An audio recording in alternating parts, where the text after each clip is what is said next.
warahmatullahi wabarakatuh. Perkenalkan, nama saya Afina Merawati, kelas B20, semester 2. Pada hari ini saya akan membahas materi landasan pokok ushul al-tarbiyah. Pada dasar pokok ushul al-tarbiyah dibagi menjadi 4, yaitu Al-Quran, As-Sunnah, Sirah Sahabat, Kesungguhan para ulama muslim. Pada pendidikan Islam bukan berdasarkan pada hawa nafsu, bukan juga berdasarkan pada ideologi yang jauh dari syariat. Akan tetapi pendidikan Islam mempunyai landasan dan sumber hukumnya sendiri, sehingga sejalan dengan ketentuan Allah SWT. Dalam merealisasikan tujuan diturunkannya ajaran agama Islam, serta untuk menjamin kebahagiaan siapapun yang mengikutinya, baik di dunia maupun di akhirat. Landasan utama dan pokok rujukan itu adalah Al-Quran. Pada kaum Quraisy mencapai puncak kefasihan bahasa dan keindahan struktur kata yang tak tertandingi, dibuktikan dengan syair-syair, pujian, dan berbagai produk keindahan dan keunggulan bahasa Arab yang dinukil dari mereka. Tetapi ketika mereka berhadapan dengan ayat-ayat Al-Quran, akal pikiran mereka terpanjat kagum dan merasa sastra Quraisy di bawah kualitas Al-Quran. Al-Quran sendiri pengertiannya adalah kalam Allah yang diturunkan kepada Nabi Muhammad SAW. Dalam bahasa Arab, Al-Quran dapat dijadikan sebagai petunjuk.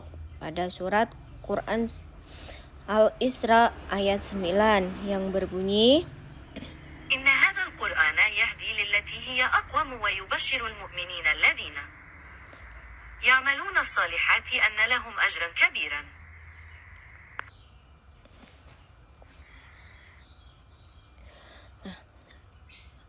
Dan Al-Quran sendiri sebagai petunjuk dalam bentuk satu, akidah dan kepercayaan yang diikuti oleh manusia. Dan yang kedua, ada syariat dan hukum yang harus diikuti oleh manusia, hubungannya dengan Tuhan dan sesamanya. Yang ketiga, ada akhlak yang harus dilakukan manusia dalam menjalankan hidupnya.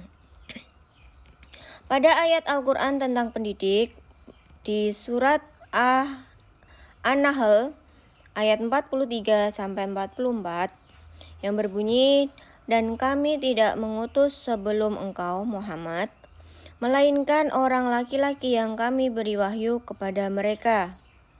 Maka bertanyalah kepada orang yang mempunyai pengetahuan jika kamu tidak mengetahuinya. Ayat 43 surat An-Nahl.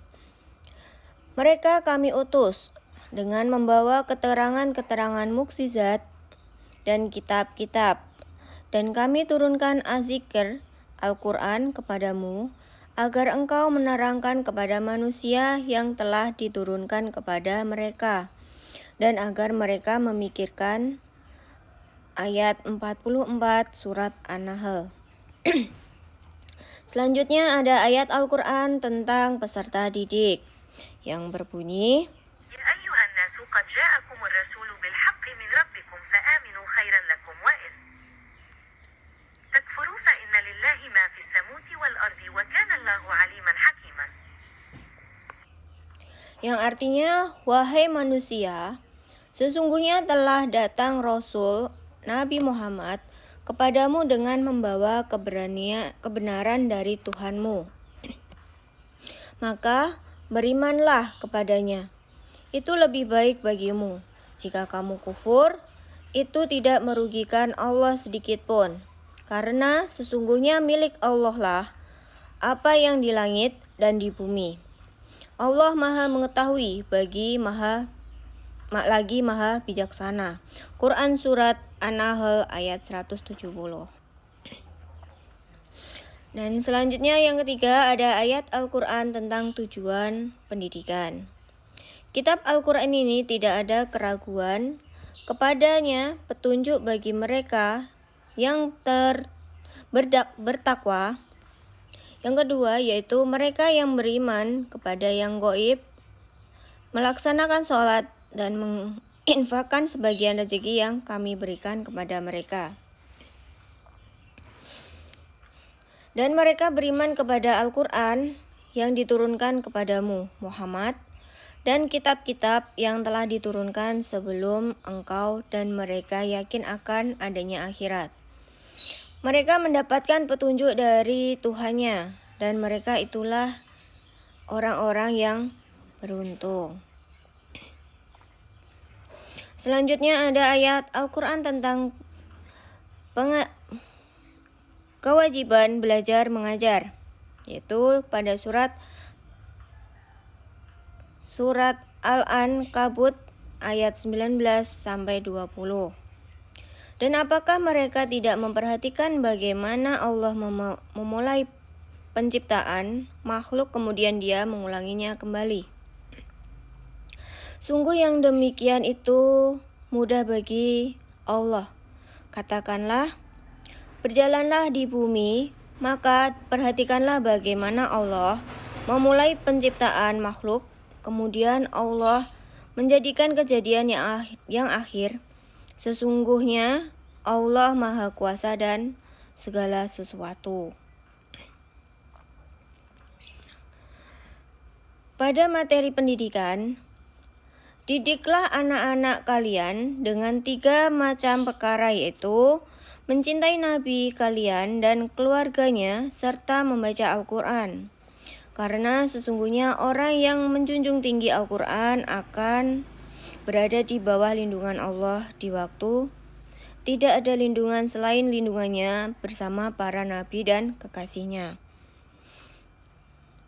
Tujuan dan selanjutnya ada tujuan pendidikan, itu jadilah orang yang berilmu pandai, atau orang yang belajar, atau orang yang mendengarkan ilmu, atau yang mencintai ilmu.